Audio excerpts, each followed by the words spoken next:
Good morning everybody. So, we will just continue once again with the halogens and the different halogen based compounds which are industrially important. And after fluorine, we were with the chlorine and the chlorine based compounds. So, what we have seen earlier, that how we can get chlorine out of the natural resources, because all these cases whatever we are discussing is based on the huge amount of natural resources, particularly the sea water what we are now looking at, where you can have the huge source of NaCl and the other halides. So, after chlorine, getting the chlorine itself, that means the Cl2 molecule itself, now we can see how we can use like your sulfuric acid or nitric acid. One more important mineral acid, as we know, is your hydrochloric acid and the corresponding hydrogen chloride, which can be considered as the hydrogen chloride gas. So, how we can produce very efficiently these two species, because these two are very important compounds. If we have the corresponding aqueous solution of hydrochloric acid, concentrated solution, and the dilute or 1:1 hydrochloric acid solution, starting from the laboratory use to the industrial processing and the utilization. Similarly, the HCl gas also, sometimes it is also very much useful, that if we can do some reactions or some conversions or some process development or the process making thing by utilization of the simple hydrogen chloride gas itself. So, how we can get these two? So, it is a very simple reaction, is a very simple exothermic reaction which generates heat from the reaction medium, is the combination of two gaseous thing. One is the hydrogen and that is the chlorine. So, combination of these two gases, as we have already seen earlier, the processing of water molecules, that means the huge source of water. Now, we are considering the source of chlorine from sodium chloride or the brine water or the sea water. So, we get chlorine from there, as well as we have the regular supply of water, and water as we have seen that one of the processes of getting hydrogen gas from water is your typical the electrolytic process or the electrolysis. So, if we can have some ancillary industrial processes which can supply in a regular basis that both these two gaseous components, one is H2 and another is Cl2. So, we will be able to combine them. So, the reaction, as on the pen and paper case, that we can write it down like this. So, is feasible also, and the amount of heat liberated from the reaction is also is corresponding exothermicity of the reaction, it also tells. So, when we require basically particularly the pure hydrogen chloride or the hydrochloric acid gas, because the purity is always very important. As we all know, the different grades of materials we know and starting from the typical laboratory grade reagent, the LR type of reagents, to the guaranteed reagents or the analytical reagents we know, that is also a very expensive procedures for getting the higher purity of the material.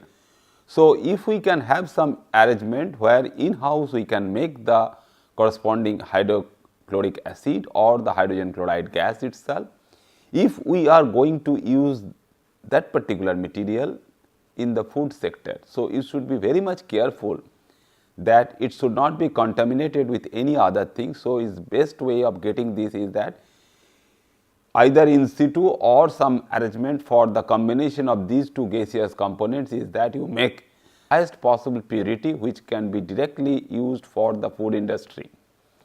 So, if we want to use it in the food sector, so this is the corresponding procedure where we can utilize it for the production of your hydrochloric acid. So, what we can have, as we all the cases we know, that whatever molecule, the new molecule or the new species we are producing or the new material we are making, we have to go for a particular synthetic procedure. So, we do the synthesis, and since the reaction, as we know, that is the corresponding amount of energy per mole is liberating, as is in the reaction or the chemical equation is the 184 kilojoule per mole, what is being liberated. So, that will basically heat up also the arrangement, since the exothermic nature of this particular reaction. So, the furnace what will be used for this particular synthesis should have a cooling arrangement. So, it can have a adjacent cooler which can be constructed out of some very tough material which is still and which is not being corroded by the starting material as well as the product of this particular reaction. That means chlorine, we all know, is the very corrosive material or the corrosive gas which can corrode iron or any other soft material which is not hard enough or inert enough. But if we can go for a particular steel furnace, it will not be able to react with that particular steel surface, and it is basically inactive with the chlorine gas as well as the corresponding material what is being produced over there, the corresponding HCl, or in the form of its aqueous form when it is getting moisture, that means the moistened one, or through some absorption tower of water like that of your making of sulfuric acid, when sulfur trioxide is getting absorbed in absorption tower of water. Similarly, this particular case also, the produced hydrogen chloride gas can absorb water and produce us the corresponding aqueous solution of hydrochloric acid. Depending upon its corresponding concentration of the gas and the amount of absorption, we get the different varieties or different concentrated solutions of this. So, we have to have the dry HCl and the dry hydrogen gases, because it should not be moistened. That means the production of this reaction, that means the combination of these two gases which is producing us the corresponding HCl, and that HCl should also be dry, because sometimes we have, if we have some doubt in it that the gas produced over there has some moisture, we should try to avoid that moisture also. So, we must have some drying column or the moisture trap in between from the outgoing gas what is leaving the furnace, that synthesis furnace. You should pass through the different columns which can absorb the moisture and which can take out that particular amount of moisture from all these cases, and the corresponding reactions stoichiometry will also tell us that the produced HCl should not have the starting material, or that means these two initial gases what we are using for these reactions, that means it should not have the H2 as well as Cl2 in it. So, the amount what is being produced, so we should have also not only the trap for the moisture or the water vapor in it, if sometime it can come, you can also some trap for the unreacted Cl2 or unreacted H2 which can also be going out along with the hydrogen chloride gas which is being produced from this reaction.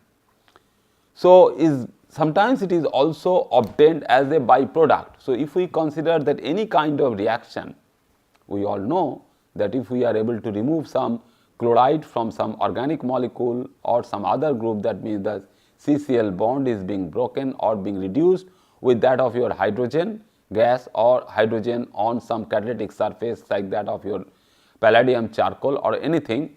So, one of the product for that particular reaction is your typical HCl. Similarly, it can be a byproduct for different other chlorination reaction or the halogen reactions in organic chemistry. So, what are those examples? Basically, what we can have in our hand where we get HCl as the byproduct. So, if we are concentrating our attention for the material, that is the target molecule what we are making through this particular organic transformation like that of your simple chlorination or the chlorine exchange reactions, we should also take care of the thing, because if the HCl produced is in the gaseous form, so we should take out that means over the reaction medium, if the other material, if it is pharmaceutically important or it is a dye molecule, so over the reaction medium we should have the gas molecules which is covering the reaction medium, the liquid reaction medium. So, we should have the corresponding exit pathway above the liquid such that we can take out the byproduct as HCl from that particular outlet. So, we should have the typical provision of making that particular outlet which can take out the HCl which is being produced from there as a byproduct of any kind of reaction. So, first of this category which can be considered as a typical example for this byproduct chemistry or the byproduct isolation as HCl is the manufacture of aliphatic and aromatic chlorohydrocarbons. So, if we can go for chlorohydrocarbons, that means we know that hydrocarbons are CnH2n plus 2 type of thing. That is, we can have carbon as well as some hydrogen atoms attached to that particular carbon center. Then if we are able to substitute, that means some of the CH group or the CH functions can be substituted by CCl function. That is, if we have the methane which is CH4, if we substitute only one of the CH bond of the methane by CCl, we get, that is the chloromethane or methyl chloride. So, during that particular procedure of making the methyl chloride out of methane, because methane we know is availability is plenty starting from your natural resources like that is of your natural gases. So, if we are able to make it from that particular case, that if we are able to make this particular reaction with chlorine, so chlorine will react with that particular one as your corresponding chlorination of the molecule, as well as it will take out that hydrogen as H plus, and chlorine will give you the Cl minus, producing your HCl. So, that way you can justify also the production of HCl from that particular reaction. So, if we have a corresponding chlorination reaction for hydrocarbons in industrial scale, so huge amount of that material we are trying to produce, and that particular case we should not ignore the production of HCl, because HCl is a gas. It can come out from the reaction medium, the reactor medium or the reactor, huge reactor. So, the gas will just come, and if we are not able to take care of that particular gas, which is basically a valuable product, valuable byproduct from the reaction medium, if we are not able to track that particular one, we will just simply throw away into the environment. So, it will just pollute the environment. So, there should be a very serious environmental concern out of that. So, if we are very much capable of tracking that particular amount of production of HCl from that byproduct reaction, we should be able to trap the entire amount of HCl what is being produced from that particular reaction. So, there is no need to produce separately HCl for some other industry or for the same industry where we are going for the chlorination reaction, but we can have some arrangement such that we can trap the product of HCl. Similarly, during the manufacture of isocyanates, we all know that the typical organic isocyanates, the SCN group, having the SCN group, by reacting amine with phosgene. So, it is a very simple reaction where we get the cyanates. Cyanates is nothing but either a functional group of CNO or OCN. That OCN part what is being attached to the alkyl function R, we get the isocyanates. How we get that? We start from the amine, that means it is a molecule having the amine function, NH2 function attached to the carbon and the hydrogen based molecule. So, on that we are trying to put C and O such that you get a function or the functional group which is utilized for the conversion of your NH2 to NCO, such that you get the corresponding isocyanate molecule out directly from the amine itself. The most reactive species for that particular one is your phosgene. Phosgene is also a gas which is COCl2, nothing but you have the CO, the carbonyl function like your carbon monoxide, and that carbon is attached to two other Cl functions. So, when it reacts with the phosgene reactivity thing, the reaction is such a giving you that particular reaction that it is only reacting with the amine function, and that amine function is also giving out two of its hydrogen from NH2, which is a primary amine one. So, the primary amine function having a NH terminal NH2 group is giving two of these hydrogen atoms to the phosgene molecule and taking up the CO part of the phosgene molecule inside it, making that N to NCO, that means the alkyl or the other type of substituted isocyanates, and by that time it is producing the double amount of H plus Cl combined thing, that means the hydrogen chloride.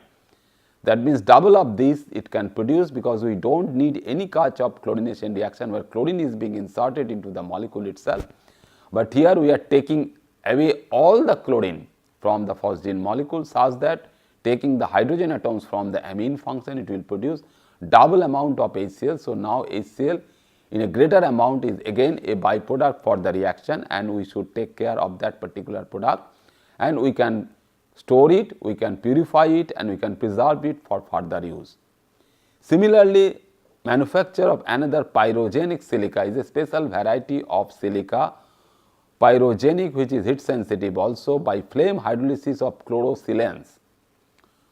We all know that is the chlorosilane SiH4 is the silicon hydride, where all the 4 hydrogen atoms are attached to the silicon, and if one of them, like your methyl chloride or chloromethane, now carbon can be replaced by silicon only. So, it will be SH3Cl, like your CH3Cl. So, chlorosilanes can also be treated for producing silica itself, that means the silica as in the elemental form. So, when it is producing in the elemental form and the chlorosilane itself has different varieties of chlorosilane we can have.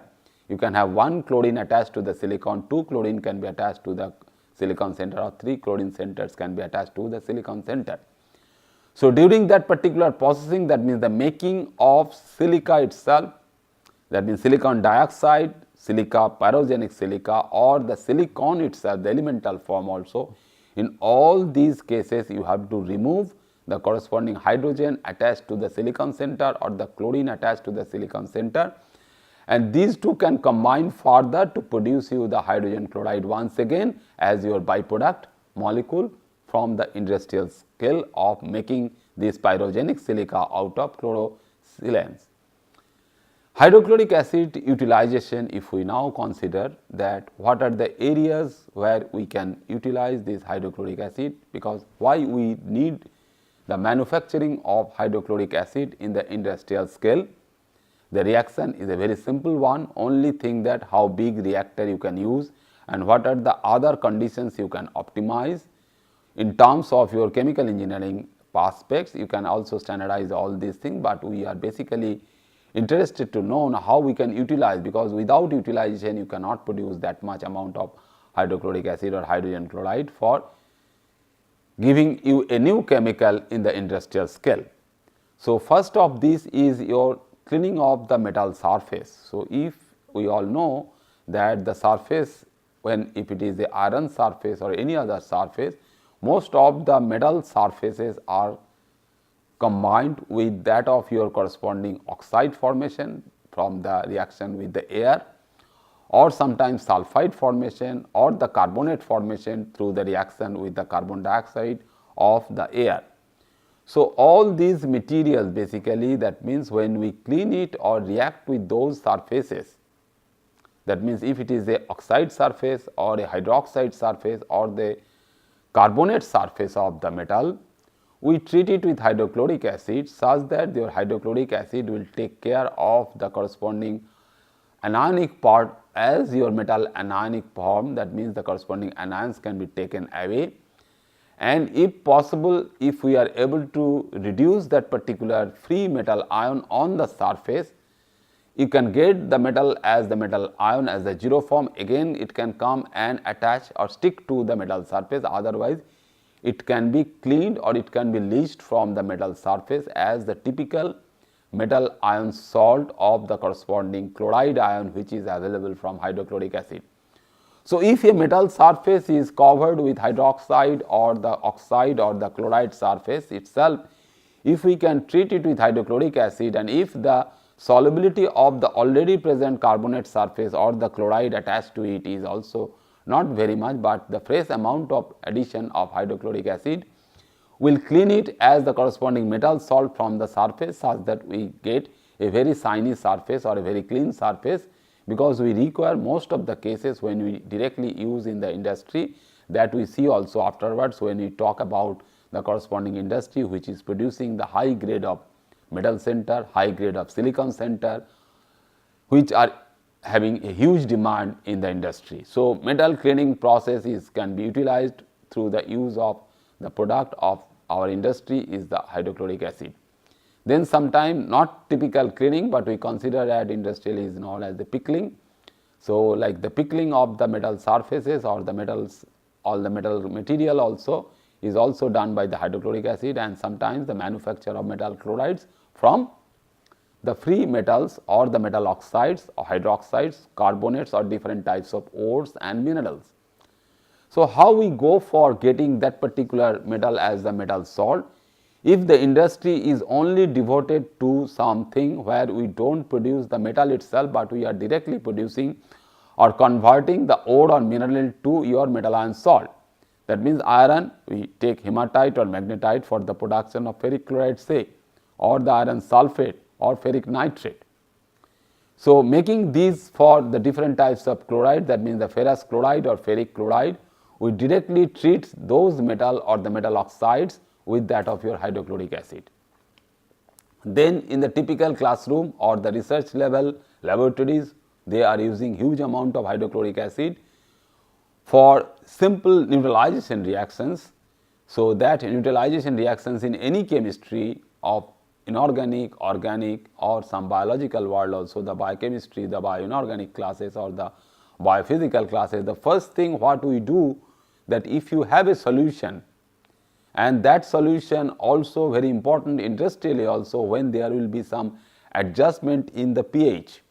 Suppose our raw material is a simple sea water, that we will see in our next class possibly, that if we try to get the bromine out of the sea water, because the bromine concentration as bromide in sea water is very less, but for getting that particular bromide as the free bromine, we should have some reaction that we will see, but before that we have to go for the typical neutralization reaction.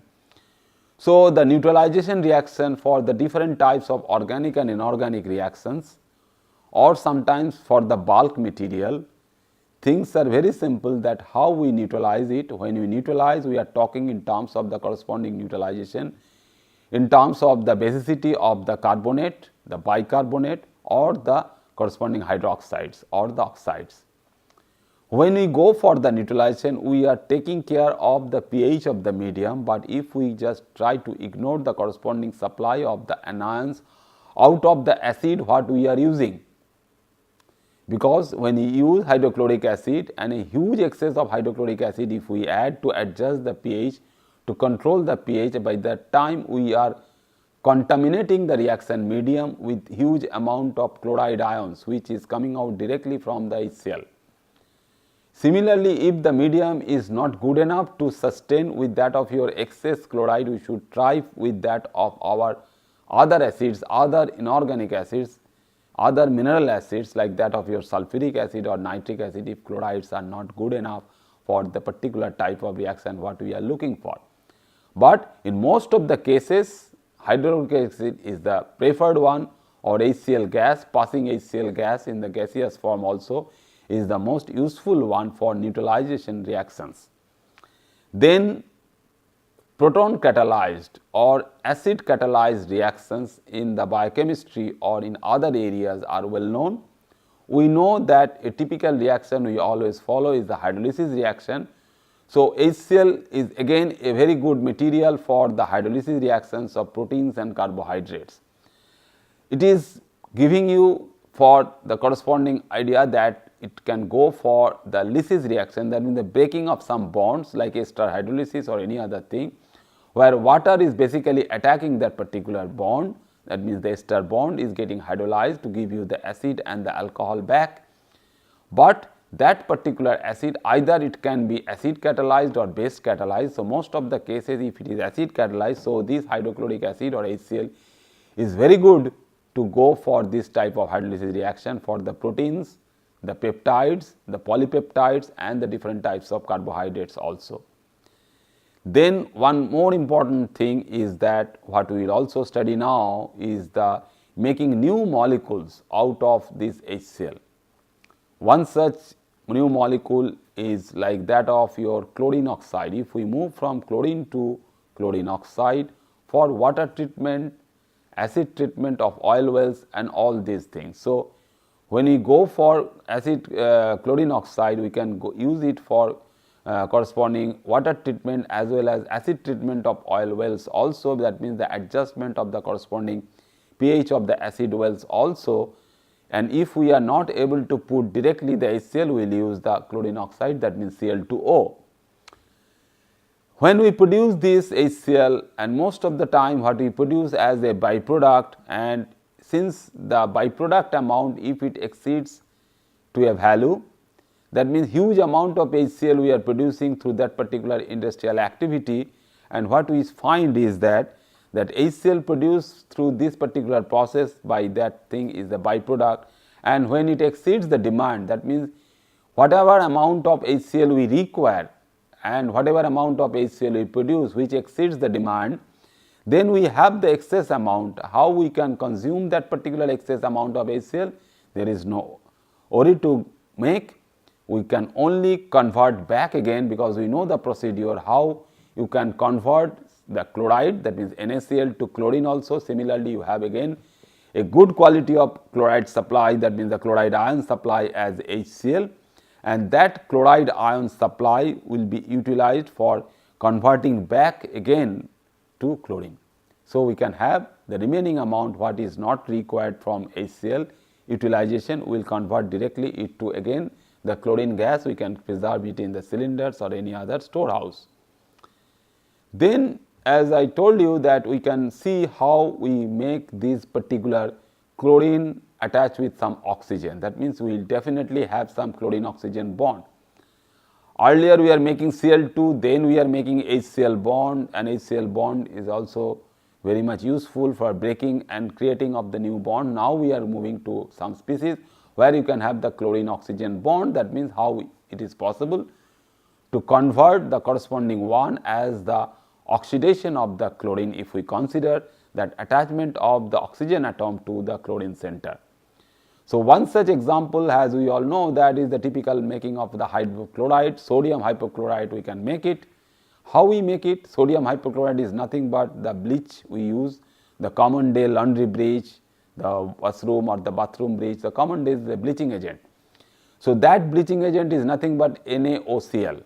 As we know, the bleaching powder, the name is also, because nowadays we do not use that much bleaching powder, because in the acidic medium or the aqueous medium it is producing free chlorine, and free chlorine is always harmful for our health or body, and is also harmful for the environment. So, a dilute solution of hypochlorite, instead of using calcium OCl, CaOCl, we can use sodium hypochlorite, NaOCl only. So, there is no chance of getting free chlorine out of this. So, we have this. So, how we make it? So, the second reaction is the production of your bleaching powder. We just simply compare side by side how we can get this of making hypochlorite from calcium hydroxide.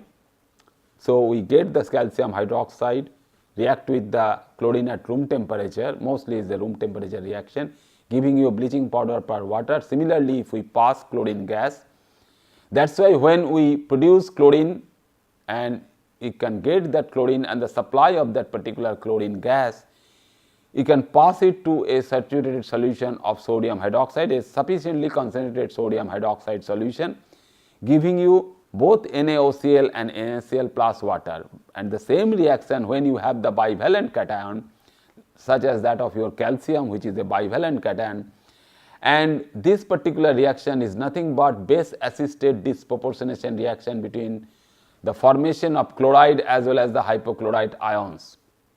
So, making of these chloride and hypochlorite ions through this disproportionation reaction in basic medium, we are producing two anions. So, when we have mono cation, that is sodium ion, the sodium ion will take care of both these two anions, producing NaCl as well as NaOCl. But when you have the bivalent cation, that means calcium hydroxide is there. So, already you have calcium bound to hydroxide groups, and if we can able to convert one of them as OCl and another as the Cl, which is being applied to it, so we get the calcium having that both these two chloride and hypochlorite ions attached to this particular calcium center. So, the problem is that when we add it in the acidic medium, again the hypochlorite and chloride will combine in presence of free or excess protons at the H plus, producing water as well as the chlorine and the calcium hydroxide from there. So, we can avoid that particular thing if we can separate these two things, because if we can produce sodium hypochlorite and sodium chloride together, what we will find that these two together can have the fractional crystallization itself. That means, if they can have the different solubility, and that solubility difference will tell us where we can go for crystallization of sodium chloride and where we can go for the crystallization of sodium hypochlorite. So, separate crystallization, what we call the fractional crystallization process, only giving you the production of sodium chloride. Half of the molecules will be the sodium chloride production as well as the sodium hypochlorite solution. This way we will be making the huge amount of sodium hypochlorite solution, because the sodium hydroxide is also a very cheap material, and if we are able to get chlorine out of the sea water and all other sources, we can get sodium hypochlorite also. So, in our next class we will be considering how these hypochlorites or these bleaching agents are also useful and other chlorine oxygen compounds. Okay, thank you very much.